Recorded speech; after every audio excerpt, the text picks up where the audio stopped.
पुत्रदा एकादशी व्रत कथा। बोलिए जय श्री कृष्ण।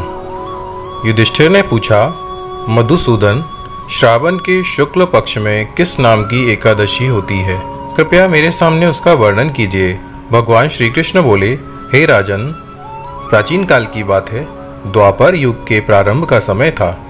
माहेश्मतीपुर में राजा महीजित अपने राज्य का पालन करते थे, किंतु उन्हें कोई पुत्र नहीं था, इसलिए वह राज्य उन्हें सुखदायक प्रतीत नहीं होता था। अपनी अवस्था अधिक देख राजा को बड़ी चिंता हुई।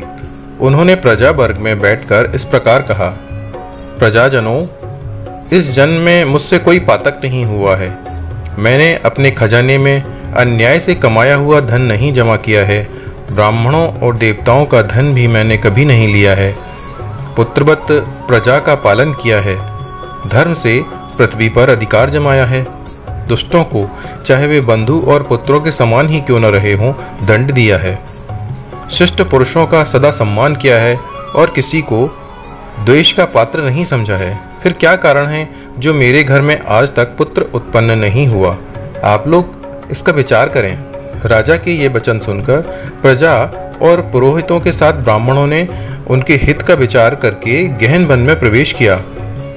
राजा का कल्याण चाहने वाले ये लोग इधर उधर घूमकर ऋषि सेवित आश्रमों की तलाश करने लगे। इतने में उन्हें मुनि श्रेष्ठ लोमश जी के दर्शन हुए। लोमश जी धर्म के तत्वज्ञ, संपूर्ण शास्त्रों के विशिष्ट विद्वान, दीर्घायु और महात्मा हैं। उनका शरीर लोम से भरा हुआ है।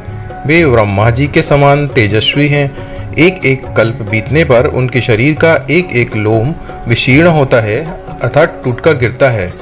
इसलिए उनका नाम लोमश हुआ है। वे महामुनि तीनों कालों की बातें जानते हैं। उन्हें देखकर सब लोगों को बड़ा हर्ष हुआ।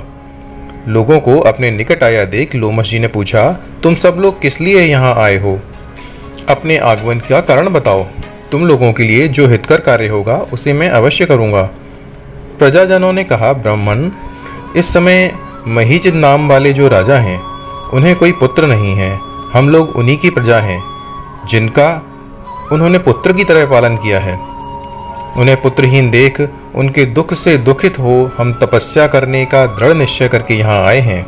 द्विजोत्तम, राजा के भाग्य से इस समय हमें आपका दर्शन मिल गया है। महापुरुषों के दर्शन से ही मनुष्य के सब कार्य सिद्ध हो जाते हैं। मुने, अब मुझे उस उपाय का उपदेश कीजिए जिससे राजा को पुत्र की प्राप्ति हो। उनकी बात सुनकर महर्षि लोमश 2 घड़ी के लिए ध्यान मग्न हो गए। तत्पश्चात राजा के प्राचीन जन्म का वृत्तांत जानकर उन्होंने कहा, प्रजावृंद सुनो। राजा महीजित पूर्व जन्म में मनुष्यों को चूसने वाला धनहीन वैश्य था।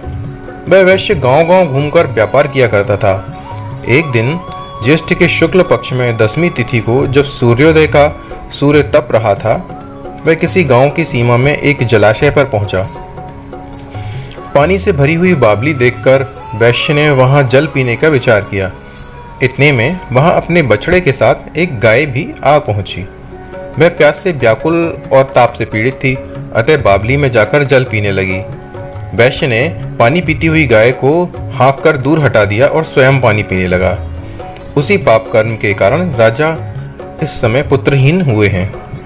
किसी जन्म के पुण्य से उन्हें निष्कंटक राज्य की प्राप्ति हुई है। प्रजाजनों ने कहा, हे मुने, पुराणों में उल्लेख है, प्रायश्चित रूप पुण्य से पाप नष्ट होते हैं। अतः ऐसे पुण्य कर्म का उपदेश कीजिए जिससे उस पाप का नाश हो जाए। लोमश जी बोले, प्रजाजनों, श्रावण मास के शुक्ल पक्ष में जो एकादशी होती है वह पुत्रदा के नाम से विख्यात है।